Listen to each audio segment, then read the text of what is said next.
everybody. I'm Average, and today we're going to be having a little chat about world building, which is something that, I'm very interested um, in that I kind of have a decent amount of experience with. I was just sitting here brainstorming, what can I say and do that, would bring anything of value towards this? And I'm like, you know what? I'm really good at playing imagination, so that's what we'll talk about today. So let's get started with world building. This is going to be like, the basics, the foundation. Um, which is you need to have a general idea of how you want your world to be focused. Like, take Star Wars, it's obviously, high sci fi. It's got magic, fantasy elements, it's also got Western elements in it. But once you, like, break it down to the bare minimum, it is a sci fi Western with magical overtones. Um,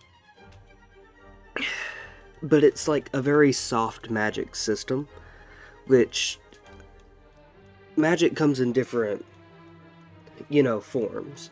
You've got hard magic, which means magic is defined very heavily with very strict rules, and then you've got soft magic, which is, think like My Little Pony, soft magic. Magic doesn't have any hard set rules. It is whatever is more convenient for the plot.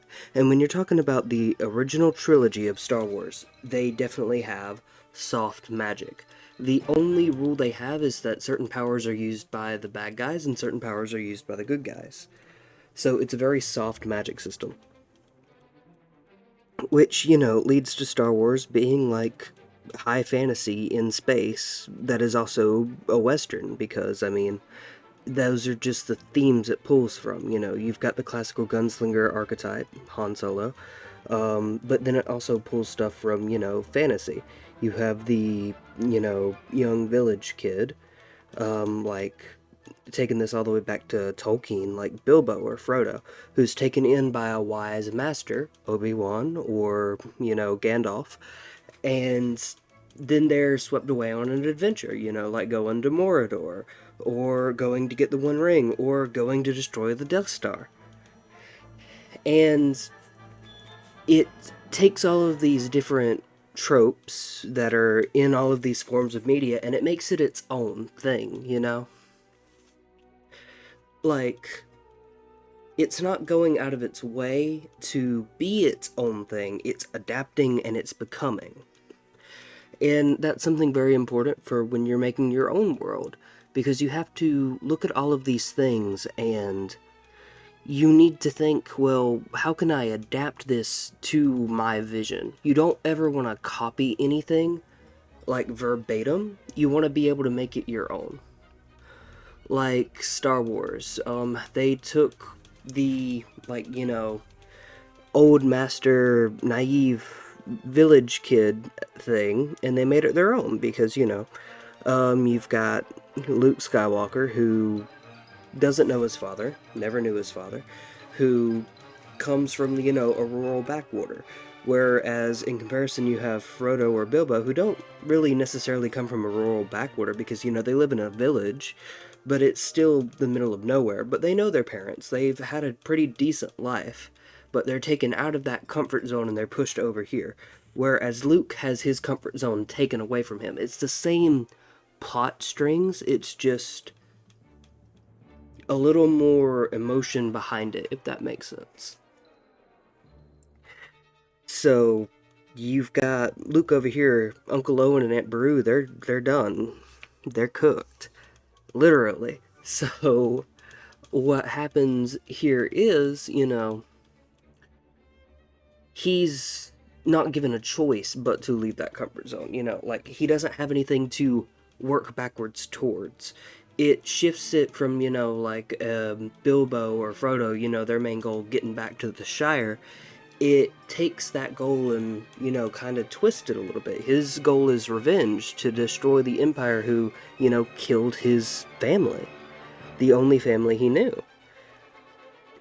So you have to be able to take a trope and like grab it by the horns and make it your own a little bit. I mean, look at some of the world building, or well, I'm going to give you an example of some world building I've done. Um, I'm writing a crime novella right now that's set in the city of New Emsley, right? Think like 1950s New York, but it's got magic and elves and dwarves and all that stuff. So, what you get is like the typical noir vibes, that's what you're going for. But I'm subverting the plot because the detective isn't a man, she's a woman. And women are actually the main people in this society. It's a matriarchal society. So it's not weird for them, but it's going to be weird for us because, we're coming from our patriarchal, male ran society. You, I mean, I would say you could argue with me, but you really can't. Because, well, that's just how our society is right now. It is male dominated, male led. So, you take it from that perspective. You have a woman elf who, in any other, like, human centric media, even Lord of the Rings, would be, like, treated, with the weird aspect. But she's the main character. So she's got that going for her. She knows magic, which, is pretty decent for the genre. This is like high fantasy, hard magic system. But it's going to be a little vague enough to where I can move stuff around, But it's going to have strict rules because this is a crime novella.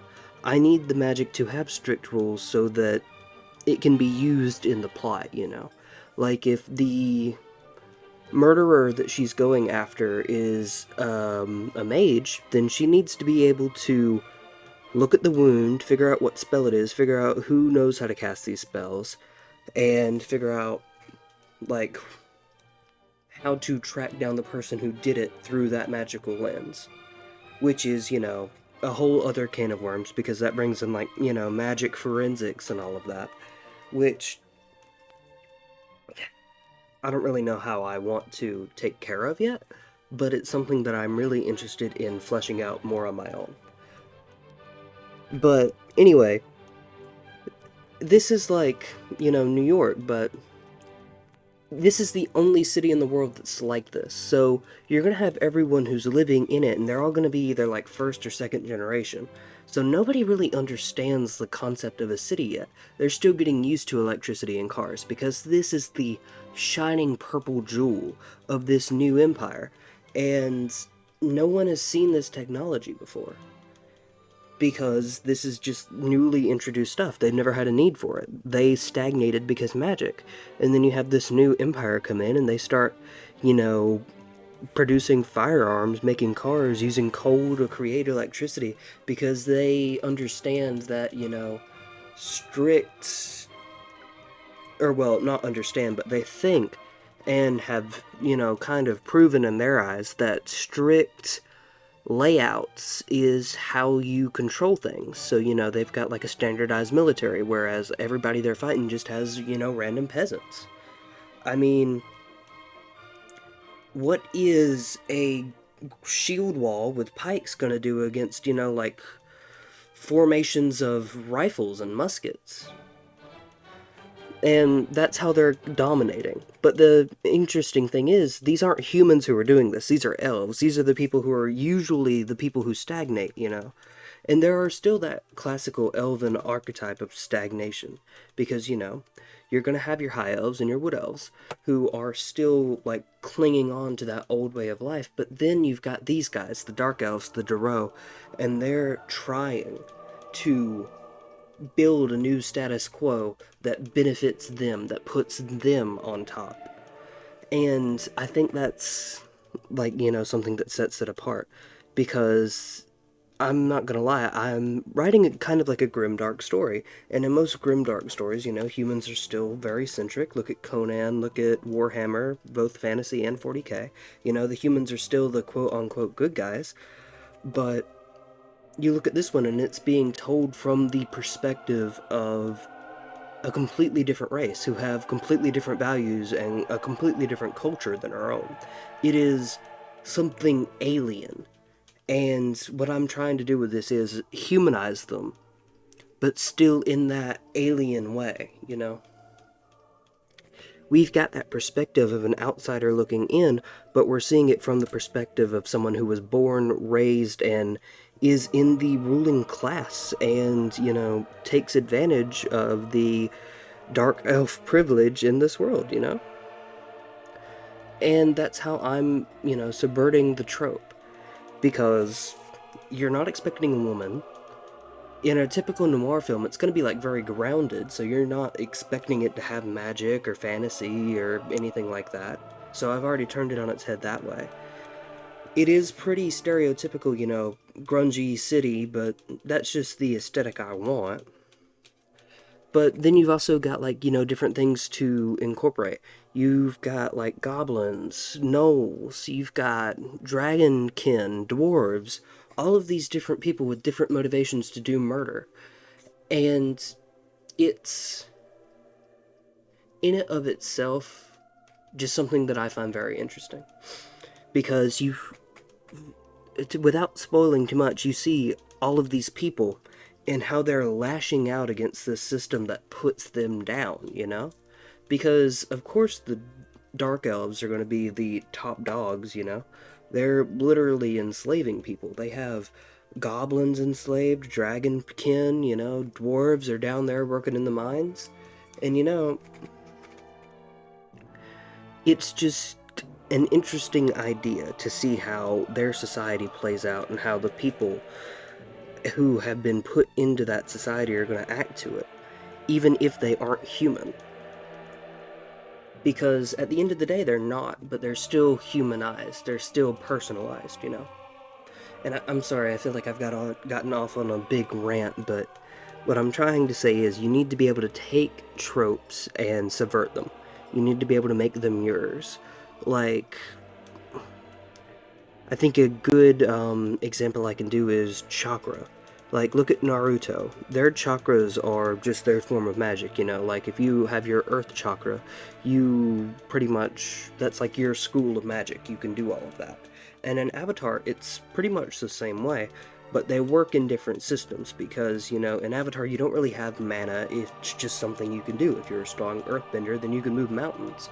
But in Naruto, you have to, like, manage your mana, you've got to know all of your chakra and everything, you've got to be taught and skilled on all of this. And that's another thing, you can learn it in Naruto. In Avatar, it's just something you're born with. And your chakra in Avatar is something completely different than Naruto. It's not your school of magic. Your chakras are more, aligned to the Buddhist perspective. They're how your energy flows throughout your body.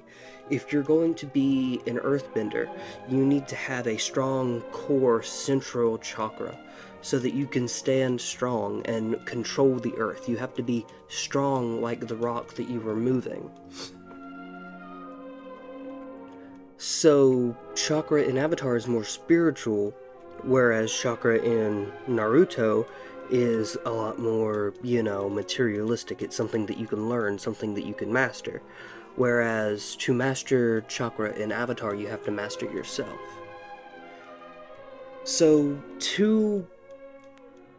you can get two completely different things from the same thing, is what I'm trying to tell you. And you can take, like a typical gunfighter ballad like The Man with No Name, and you can turn that into something completely different. I mean, if you want to make it a comedy, you can make it a comedy, He walks into town, he doesn't say a word, he's just there.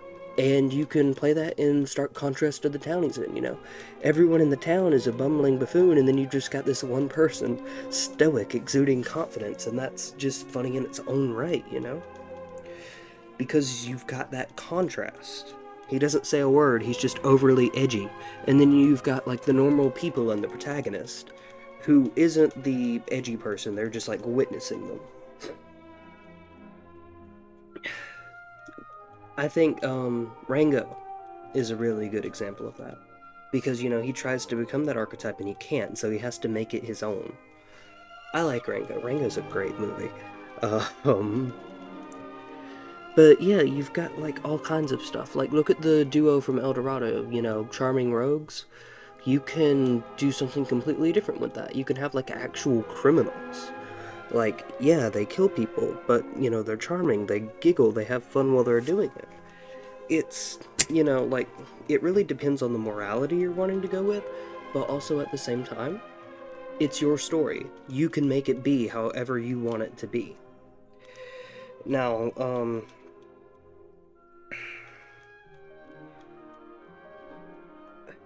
I kind of forgot what I started this out about. I'm pretty sure I was talking about, how to build your world. And yeah, if you're writing a story, you're going to want to choose the tropes you want. But more importantly, you're going to want to choose your genre and how you want to do that. Like, I'm doing a no crime novella, like my genre would be described as noir. That would what I would it's what I would use to describe it, fantasy noir. Star Wars is obviously, sci-fi. Um, but I don't know. I'd say Star Wars is more fantasy than sci-fi. But you've got like Star Trek to heavily contrast, which is definitely sci-fi. And StarCraft. You've got all your other stuff.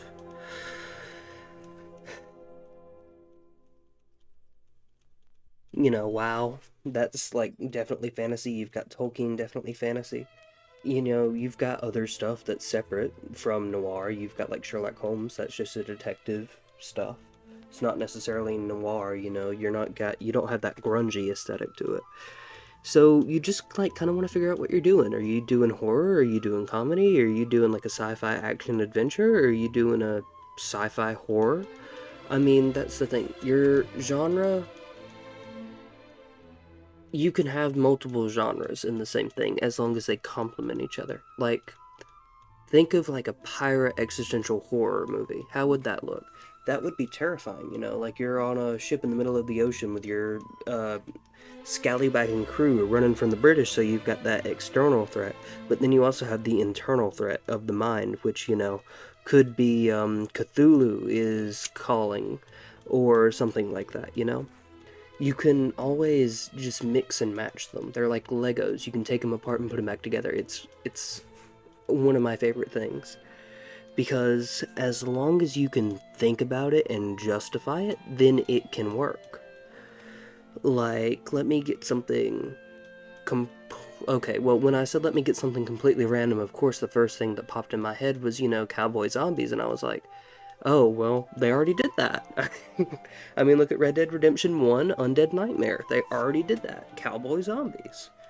I mean, you can do anything. Grimdark is also a genre that can be used. You've got fantasy grimdark, medieval grimdark, sci-fi grimdark. I know I literally just named Conan, Warhammer Fantasy, and Warhammer 40k, but whatever. Like, you can do whatever you want. Now, if I were to give you some ideas, you could definitely go with that pirate existential dread thing. I might do a little writing on it because that actually does seem a little fun. I might make a short story about that. But, you could do a lot of things. You really could. Um, that's the fun part about world building. It can be whatever you want. You don't have to ground yourself because if you want it to happen just because it happens, then that's easy. You can just make it so. All you have to do is come up with some random justification. I mean, look at Dragon Ball. I don't want to throw Dragon Ball under the bus. I love Dragon Ball. I grew up on it. But, I mean, come on. Goku gets a new form every other arc, right?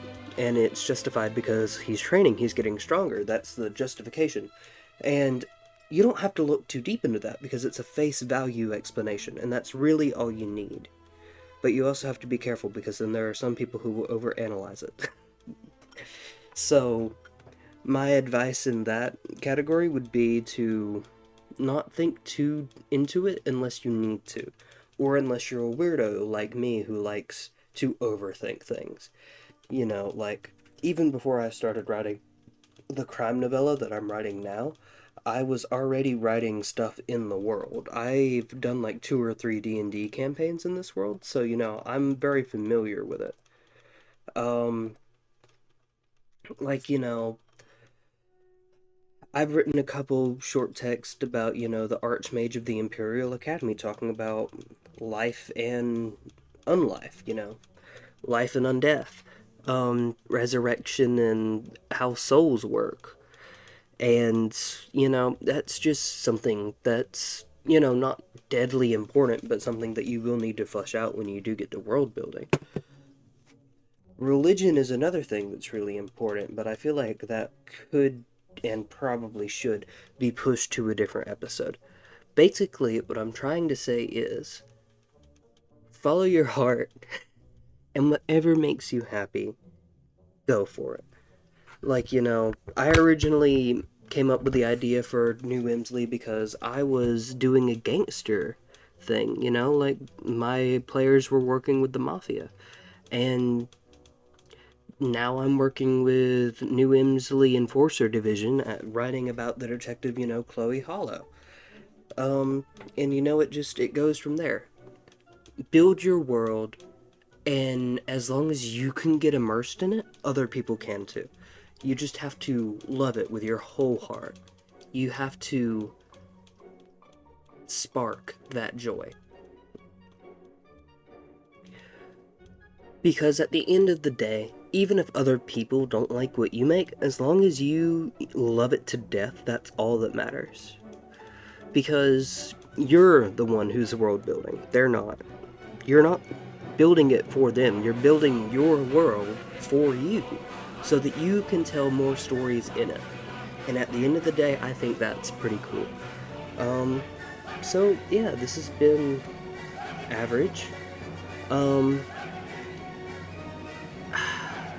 I should probably do a live stream about this. I can get a lot of people on.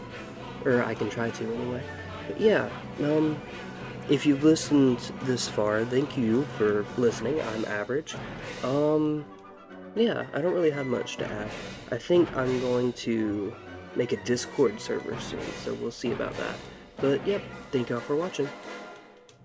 Have a blessed one.